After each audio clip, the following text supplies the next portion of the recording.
From the macabre minds of Laughing Devil Production comes another story from the Nightshade Diary. You know what that means. Check under the bed and make sure no one or nothing is there. Is the closet door securely shut?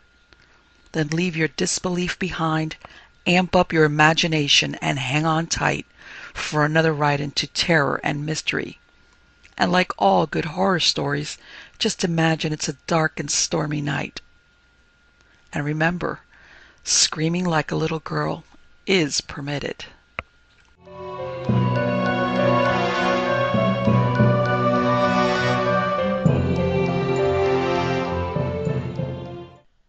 The Living Stone by E.R. Punshon. Life sleeps in the stone, dreams in the plant, wakens in the animal. Ancient Hindu saying. There was a general giggle. The quaint little gentleman from London, beaming on them through his enormous horn-rimmed glasses, might be as learned professors must always be, but fancying asking a question like that when the name of their little inn, the Missing Men, was the general jest all through this lonely Cornish district. Why, whenever any of the local inhabitants was missing from his own hearthside, here in the comfortable warm bar of the Missing Men was a place to seek and generally to find. One or two of those present laboriously explained the point of the pleasantry, and the little professor listened gravely. "I see," he said. It was the chair of comparative religion at the great Southern University that he held, and though few there knew what comparative religion was, and probably none had even heard of his great work on human sacrifice, in which was traced the history of that dark, evil rite from early days, the days of Abraham and Isaac, down to the faint traces of it still surviving, as when the small boy in city streets asks for a penny for the guy he means presently to offer up in fire, or more sinister, in the offering of the youth of the nation on the sacrificial altar of that new god, the state. Yet all knew that awe and reverence are professors due, for professors are a person of strange knowledge and therefore of strange powers, since knowledge is always power. But now they felt more at their ease, now that he had shown he shared their common humanity by asking so simple a question and needing to have so simple a pleasantry explained to him. The professor took the giggling in good part. He wondered how long the name had been in use. No one knew. Most thought name and inn were coexistent. "I asked," explained the professor, "because I noticed on the map there's a lane near here that seems to be called Missing Lane." The jesting suddenly ceased, as abruptly as those fatal words. "Time, gentlemen, time," had boomed out suddenly from behind the bar. "I was wondering," the professor explained, "whether the inn took its name from the lane, or the lane from the inn." No one seemed to know. No one seemed to care. The conversation showed a tendency to revert to football, pools, and engrossing of limited topic. The professor did not seem interested in football pools. He had arrived by car that afternoon from London, a late arrival of the touring season, since now it was dark and chilly November, when motorist and hiker alike seek their repose. He took an opportunity of a pause, while all were wrapped in silent contemplation of the curious fact that others habitually won enormous prizes in the pool, but none of them ever did, to remark, "I couldn't make out from the map where that lane led." "Well, it doesn't rightly lead nowheres in particular," explained the landlord. "Well, now, that's odd," murmured the professor. "If it goes nowhere, why is it at all?" No one seemed to know that either. It was just there. It had always been there. That was all. Went to the top of the hill, and so to say, got lost there. "Missing Lane, in fact," mused the professor.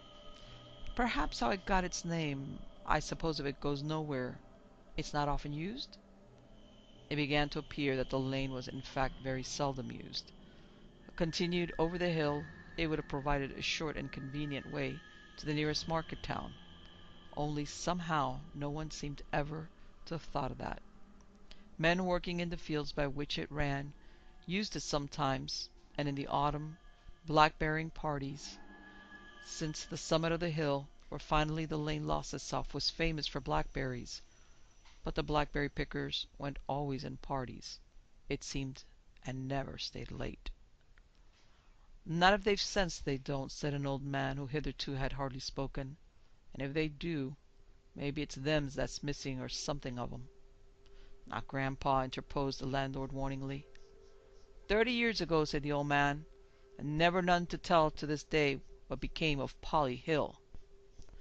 Wasn't there something in the paper the other day about a young woman who had disappeared from somewhere about here? Asked the professor. That would be Aggie. Little Aggie Polton, someone said. Good-looking piece, said the landlord. Lordy, when girls take themselves off, they have their own reasons. Flighty, that was Aggie. It appeared that Aggie had had something of a reputation. Most evenings, the tale went, she had a date with one or other of the young men of the neighborhood. On one occasion, a little time previously, there had been one of these dates with the son of the local butcher. He had not been able to keep it. His mother had had some suspicions, and naturally looked higher than poor little Aggie for her son, no matter how fascinating Aggie's blue eyes and curls might be. The general opinion was that Aggie had taken the huff, had been afraid of being laughed at, and had gone off to London, as she had often spoken of doing, in order to become one of those fascinating young ladies known as nippies, whose portraits in the papers had aroused her mingled admiration and envy. Only it was true no trace of her in London had as yet been found. No great loss, a girl like her, setting all the lads at odds, said someone else.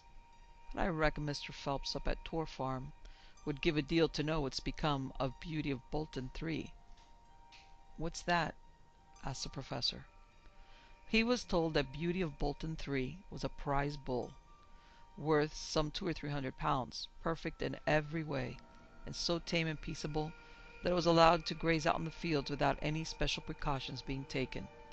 It was always brought in at night, but the other evening, when a farm lad went to fetch it in as usual, though at a later hour than was customary, it wasn't there. No sign of it. Nothing to show what had happened to it. Curious, said the professor. Curious about the young lady who was mentioned just now. Curious, too, about Polly Hill 30 years ago.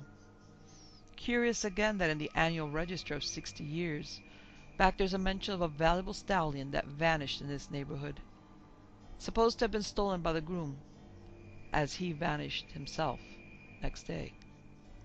That's 60 years gone, said the landlord doubtfully. I wasn't born then. And he had the air of suggesting that what had happened before he was born really didn't matter very much.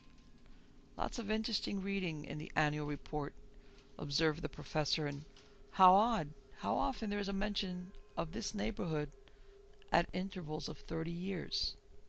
Was Mr. Phelps' bull in the field near the hunting stone that stands at the top of Missing Lane, doesn't it? That's right, said the landlord, somewhat surprised at the display of local knowledge. But there's no mystery about the bull being missing. Worth a mort of money. Ticed away and hidden somewhere till he can be smuggled off to foreign parts. Not so easy to tice away, supposed the old man who had spoken of the missing Polly Hill of long ago. And someone got hurt, too. There was blood on the hunting stone. I seen it myself and didn't stop to look for long, neither. Why is it called the hunting stone? Asked the professor. The landlord said he supposed that it had always been called that. The professor asked if the stains supposed to be blood seen on the base of the hunting stone had been examined or analyzed. No one had thought of having that done. There seemed no reason. It was mentioned that the only trace of the recently vanished Aggie, the girl with a fondness for making dates and the ambition some day to become a nippy, had been her handbag found near the same hunting stone.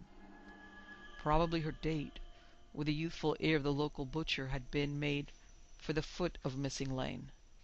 When he failed to keep it, she might well have wandered up the lane rather than go straight home. But what had happened to her after that was entirely a matter for conjecture. The door opened and an elderly woman looked in. "Are Tim here?" she asked. "He's not been home." No one had seen her Tim, and she went away grumblingly. The landlord winked at the professor. "Out after rabbits," he said. "That's where her Tim is, and he'll be copped some day. But there's a mort of them up by their hunting stone." The old man in the corner got up to go. In the doorway he turned. "Tim's a fool if he goes after rabbits there," he said. "For if there's rabbits there, there's more than rabbits too." He went out, and the landlord laughed, though a trifle uneasily. "To hear him talk," he said, "there might be something queer about that there lump of granite, what's been standing up on the hill ever since the flood, so to say." "I think I'll have a look at it myself," observed the professor, "but not tonight." "No, I wouldn't tonight," agreed the landlord. It was in fact high noon before the professor next day walked slowly and warily up the missing lane. That was hardly a lane at all, but rather a rough track with fields on one side, the south, and the bare slope of the hill on the other, the north, where the cultivated land ceased, and the ground grew rough and bare with scattered blackberry bushes. At intervals, and many rabbits' holes all around, stood the hunting stone, a huge upright oblong block of granite, standing on a sort of rough base. It was some 8 or 9 feet high, and must have weighed many tons. On its face were carved signs that once may have been letters or symbols of some kind, but that the wind and the rain of innumerable years had worn in part away. Reared by who could tell what strange distant tribe of men, in what strange dawn of humanity, or by what pain or sacrifice, in dragging that enormous weight from the distant quarry where it had been carved, all through the slow centuries it had stood on this bare hillside. Now, at its base, there sat a burly man in +4s, smoking a pipe, and the professor nodded a greeting. "Nice morning, Chief Inspector," he said, "but I wouldn't sit there if I were you." Chief Inspector Harris of Scotland Yard looked surprised, but he got up all the same, for this was a disciplined mind, and for all professors he had a proper respect. "Why not?" he asked. "It's firm enough. I thought I felt a tremor when I sat down, but it won't fall over just yet." The professor said, "Know anything about a local lad called Tim something?" "Reported missing," said the chief inspector. "You heard about that?" "Yes," said the professor. "Maybe he had something to do with the beauty of Bolton 3 case," observed the inspector musingly. "But it's not so likely a smart, lively young girl like this Aggie Bolton would mix up with cattle thieving." "No," said the professor. "Well, there you are," said the chief inspector. "Noticed anything about here?" asked the professor. "Not a thing, except—" and he pointed to a strange, plainly marked trail on the ground, as though something immensely heavy had passed that way. "Looks like a steamroller has been by," he remarked. "Only there can't have been, can there?" "No," said the professor. "Notice that?" He pointed to a reddish-brown stain on the stone base, just where the chief inspector had been sitting. The chief inspector shook his head. "What is it?" he asked. "I don't know," said the professor, "but I think it might be blood." He walked away a little distance and presently paused where the rabbit holes seemed most numerous, in a low bank at a little distance. It was a fragment of a net he had picked up, and he came back carrying it in his hand. "Useful for snaring rabbits," he suggested. "Might be," agreed the chief inspector. "Why?"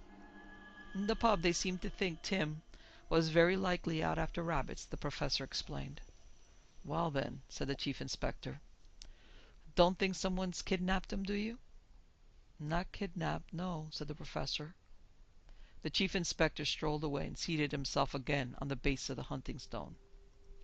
He got up hurriedly. He said, "Gosh, I believe you're right." "What's that?" asked the professor, turning sharply. "I thought I felt the thing move," the chief inspector had answered. "When I sat down, I mean, a sort of movement, a tremor, as if it might topple over." He put his hand against the stone and pushed. "Seems firm enough," he said. The professor was looking at the sky. "High noon," he said. "Just as well. No, I don't think there's any chance of it toppling over."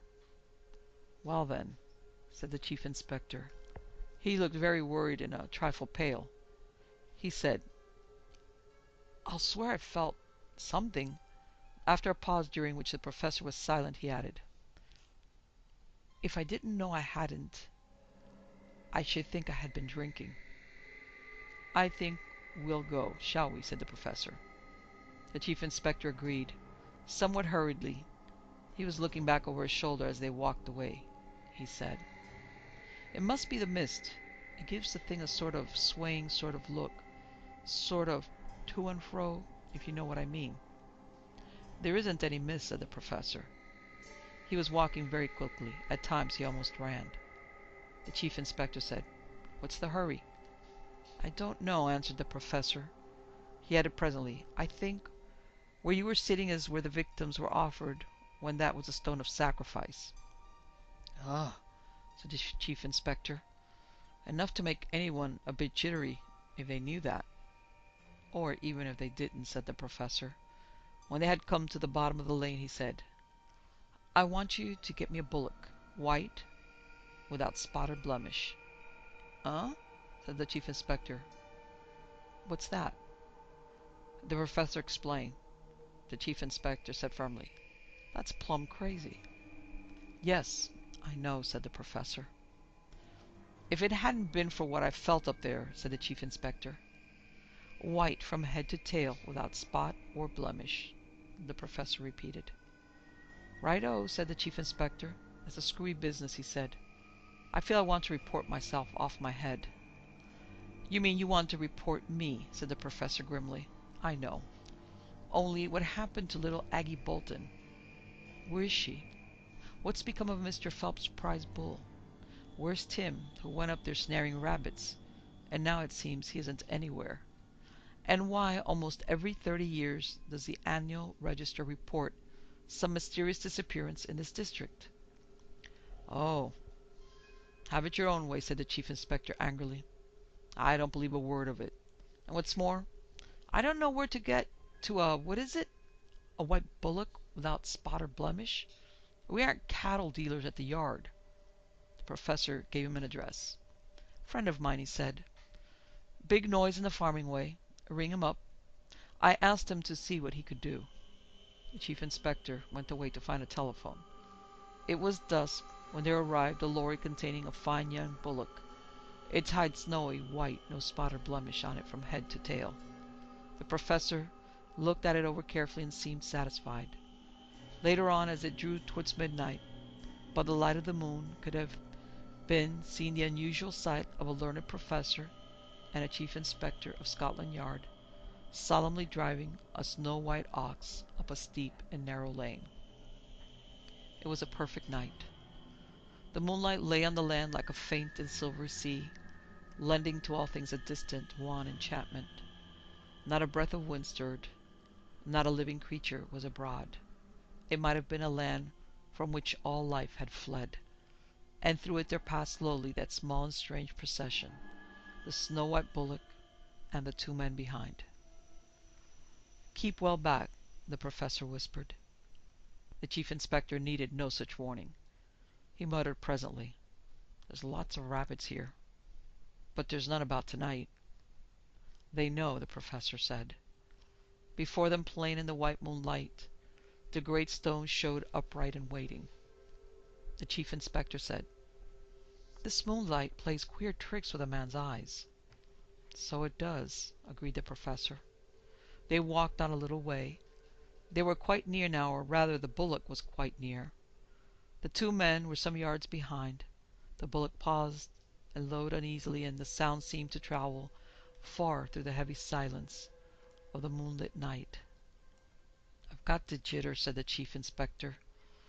I've no drink taken all this day, but I could have sworn the stone was on the right-hand side of the lane. So it was, said the Professor. He added, So it is. The Chief Inspector stood and stared. Well, it was on our left just now, he said.